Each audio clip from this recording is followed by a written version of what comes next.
안녕하세요. 하이 성품스쿨 정직 부모 교사 세미나를 들으신 우리 모든 분들을 축복합니다. 저는 고척교회 교육부 총괄을 맡고 있는 김재광 목사입니다. 저와 함께 정직이 무엇인지 성경적 의미에 대해서 함께 살펴보겠습니다. 정직은 히브리어로 야샤르라는 단어입니다.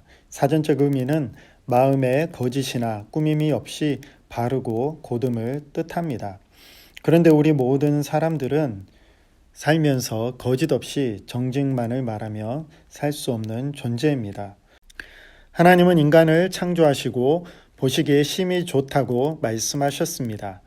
그러나 창세기 3장을 보면 우리 인간이 하나님의 말씀에 불순종했고 하나님으로부터 멀리 떠났습니다. 진리 되신 하나님으로부터 인간은 떠났기에 그때부터 모든 사람들은 거짓과 죄악 가운데 살게 되었습니다. 이 땅에 거짓이 가득한 것은 바로 진리 되신 하나님을 떠난 죄의 결과인 것이죠. 그래서 로마서 3장 23절 말씀에 모든 사람이 죄를 범하였음에 하나님의 영광에 이르지 못하더니라고 말씀하고 있습니다. 죄의 결과로 온 땅에 거짓이 가득했고 그러한 거짓의 시작이 어떻게 되었는지를 성경은 우리에게 보여주고 있죠. 거짓이라는 것은 단순히 거짓말을 했다 안 했다의 행위의 문제가 아니라 우리 모든 인간이 죄로 인하여서 거짓을 말하게 되는 그런 존재 자체의 문제임을 성경은 우리에게 보여주고 있습니다. 하이 성품스쿨 세 번째 성품 훈련은 정직입니다. 이 정직에 대해서 주제 말씀을 정할 때 시편 51편 10절 말씀을 정했습니다. 하나님이여 내 속에 정한 마음을 창조하시고 내 안에 정직한 영을 새롭게 하소서. 죄를 범한 인간은 존재 자체가 거짓으로 가득한 존재입니다. 그렇기 때문에 다윗은 시편 51편 10절 말씀에 하나님께서 마음 가운데 정한 마음을 창조하시고 우리 안에 정직한 영을 새롭게 해달라고 하나님께 간절히 기도하고 있습니다.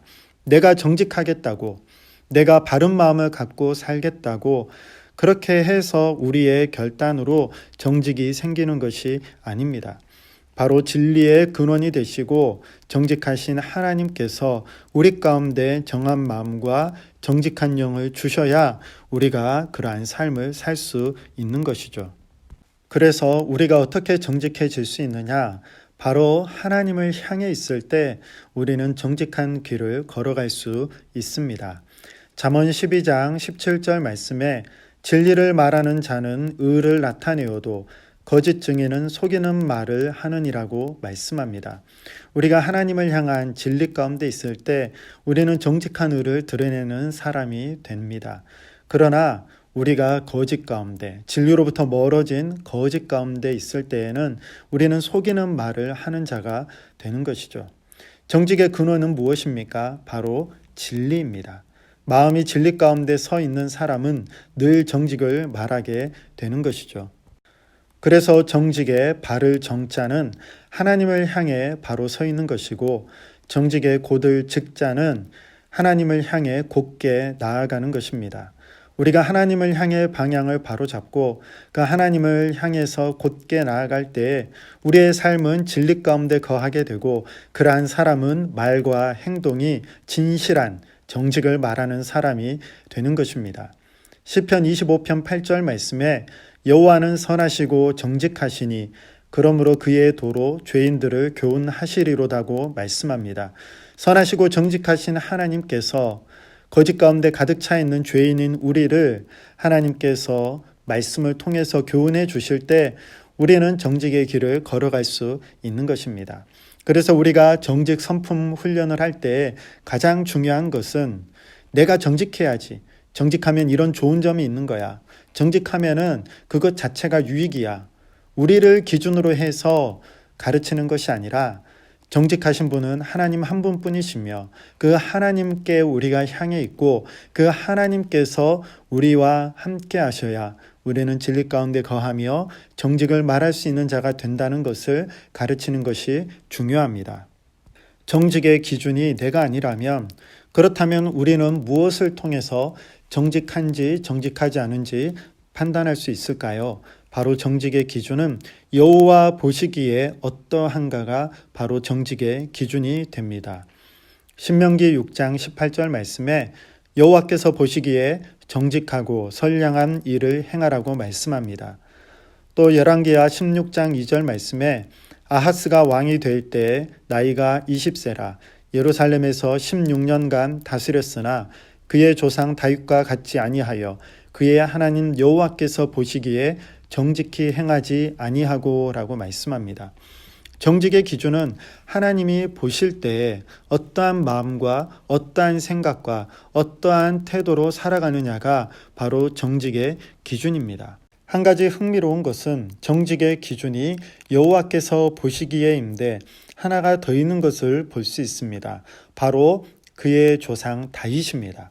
다윗이 이후의 왕들이 정직하게 살았는지 그렇지 않았는지 이 다윗 왕이 그 평가의 기준이 되는 것을 말씀을 통해 볼 수 있습니다. 다윗이 거짓을 말한 이후에도 정직의 기준이 되었던 이유는 그가 하나님께 진실하게 회개했기 때문입니다. 그러한 다윗의 회개의 고백을 우리는 시편 51편 10절 말씀을 통해서 함께 살펴보았습니다. 거짓으로 인해서 많은 어려움을 다윗이 겪었죠. 그러나 다윗은 그 어려움들을 회피하려 하지 않고 다 짊어졌습니다. 자녀에게 정직의 본을 보일 뿐만이 아니라 거짓말을 했을 경우에 어떻게 해야 될지 다윗이 좋은 예가 될 수 있습니다. 자신의 잘못을 인정하고 그 잘못에 대한 책임을 지고 하나님께 회복하며 나아가는 그러한 모습을 우리는 자녀들에게 가르치고 또한 본이 되어야 할 것입니다. 그렇다면 어떻게 거짓말을 했을 때 진심으로 회개하고 다시 회복할 수 있을까요? 정직의 반대말은 거짓말입니다. 이 거짓말이 갖고 있는 파괴력이 굉장히 큰데 양치기 소년 이솝우화를 통해서 우리는 배울 수 있습니다. 양치기 소년이 계속해서 늑대가 나타났다고 말을 했을 때 반복되는 거짓말로 말미암아 자신의 신뢰를 잃게 됩니다. 정말 늑대가 나타났을 때에 큰 소리로 늑대가 나타났다고 외쳤지만 더 이상 마을 사람들이 도와주러 오지 않았습니다. 거짓말로 인해서 자신의 신뢰를 잃었기 때문이죠. 또한 거짓말은 자신이 속한 공동체를 파괴합니다. 양치기 소년의 거짓말로 인해서 힘들게 어렵게 바쁜 가운데도 일하고 있는 많은 사람들이 자신의 일을 다 제쳐두고 이 양치기 소년을 돕기 위해 산까지 올라왔으니 공동체에 끼친 피해가 매우 큽니다. 거짓말은 자신의 신뢰를 잃게 만들고 거짓말은 자신이 속한 공동체를 파괴합니다. 정직 성품을 훈련하는 우리의 자녀들이 배워야 될 중요한 것은 바로 자신의 잃어버린 신뢰를 다시 회복하는 것을 배워야 합니다. 부모님께 반복해서 거짓말을 하면 너 또 거짓말이지라며 당연히 자녀는 신뢰를 잃고 부모님은 의심을 하기 마련입니다. 이때 자녀가 계속해서 다시 정직을 말하므로 또 자신의 잘못을 고백하고 인정하고 돌아서는 모습을 보임으로 말미암아 잃어버렸던 신뢰를 회복하는 그러한 것을 또한 가르칠 수 있어야 합니다. 하나님께 늘 기도하며 오늘 하루도 하나님이 주신 진리 가운데 거하고 정직을 말하며 내가 속한 사람들에게 신뢰를 주고 내가 속한 공동체에게 유익을 끼치는 그러한 정직한 사람으로 살아갈 수 있도록 하나님 도와주세요. 고백하고 결단하고 다짐하는 기도로 정직 성품 훈련 기간 동안 하나님께 나아가시기를 바랍니다.